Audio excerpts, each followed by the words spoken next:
Hello YouTube! Today is Wednesday and you're watching Project Excellent.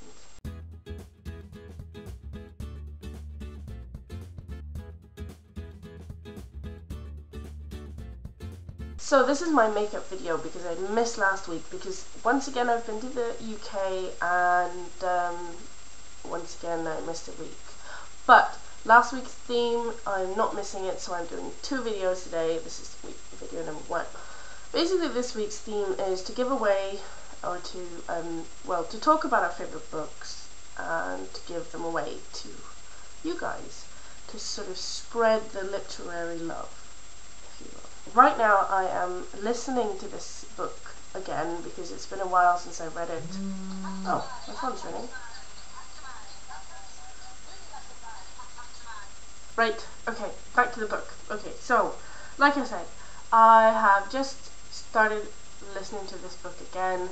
I've gotten about halfway actually, and I've still got a good few hours left because it's a long book. It has 1,116 pages, and I know this because I memorized it when I read it because I'm such a geek. And yeah, it is Stephen King's It, and it is one hella scary book. Like seriously, so scary.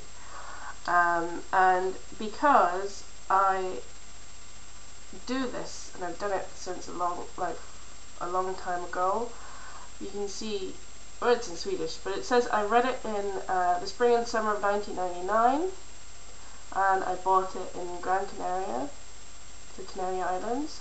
This little piece of the corner here, it's all frayed, it's about to come off, like seriously worn.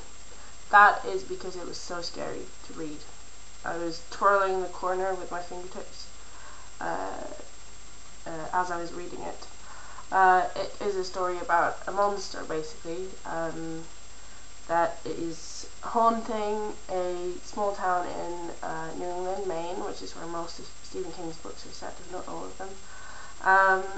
He haunts this town by ways of murdering people, basically, and playing to their fears. So whatever you fear is what this monster is going to show you. It's these group of children who back in 1968 faced this monster, and now it's almost 30 years later and they are back in this town to see if they can do something about the new string of murders that have been going on. It's just really, really scary on the level of like a child is scared, because it really plays to your fears as you have them when you're a child. This is definitely a brilliant read, and it's long, but it's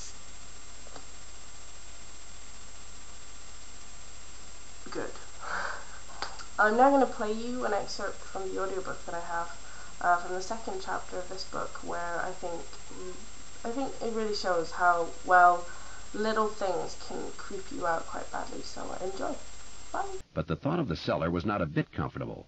He did not like the cellar, and he did not like going down the cellar stairs because he always imagined there was something down there in the dark. That was silly, of course. His father said so, and his mother said so, and even more important, Bill said so. But still, he did not even like opening the door to flick on the light because he always had the idea, this was so exquisitely stupid he didn't dare tell anyone, that while he was feeling for the light switch, some horrible clawed paw would settle lightly over his wrist and then jerk him down into the darkness that smelled of dirt and wet and dim rotted vegetables. Stupid. There were no things with claws, all hairy and full of killing spite. Every now and then someone went crazy and killed a lot of people. Sometimes Chet Huntley told about such things on the evening news. And of course there were commies, but there was no weirdo monster living down in their cellar. Still, this idea lingered. In those interminable moments while he was groping for the switch with his right hand, his left arm curled around the door jamb in a death grip, that cellar smell seemed to intensify until it filled the world. Smells of dirt and wet and long-gone vegetables would merge into one unmistakable, ineluctable smell. the smell of the monster, the apotheosis of all monsters.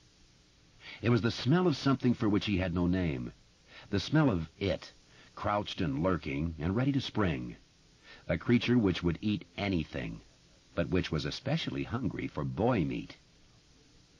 He had opened the door that morning and had groped interminably for the switch, holding the jam in his usual death grip, his eyes squinched shut, the tip of his tongue poked from the corner of his mouth like an agonized rootlet searching for water in a place of drought.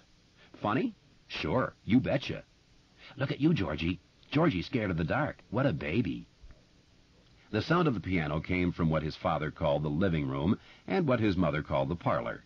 It sounded like music from another world, far away, the way talk and laughter on a summer-crowded beach must sound to an exhausted swimmer who struggles with the undertow. His fingers found the switch. Ah! They snapped it. And nothing. No light. Oh, cripes! The power! George snatched his arm back as if from a basket filled with snakes. He stepped back from the open cellar door, his heart hurrying in his chest. The power was out, of course. He had forgotten the power was out. Jeezly crow, what now? Go back and tell Bill he couldn't get the box of paraffin because the power was out, and he was afraid that something might get him as he stood on the cellar stairs? Something that wasn't a commie or a mass murderer, but a creature much worse than either? That it would simply slither part of its rotted self up between the stair risers and grab his ankle? That would go over big, wouldn't it? Others might laugh at such a fancy, but Bill wouldn't laugh. Bill would be mad. Bill would say, "Grow up, Georgie. Do you want this boat or not?"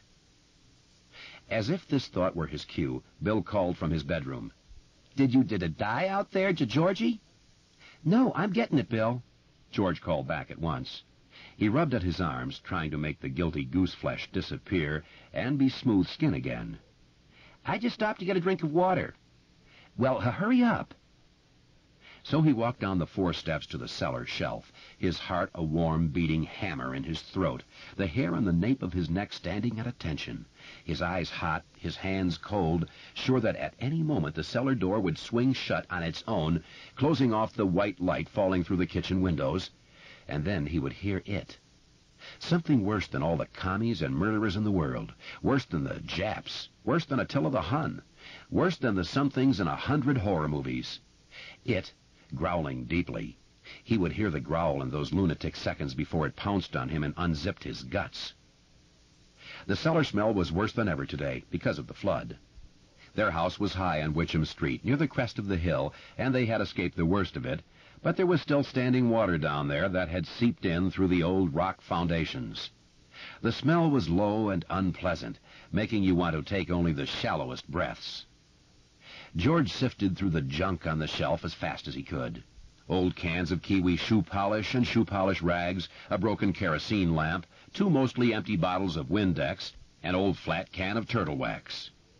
For some reason, this can struck him, and he spent nearly 30 seconds looking at the turtle on the lid with a kind of hypnotic wonder.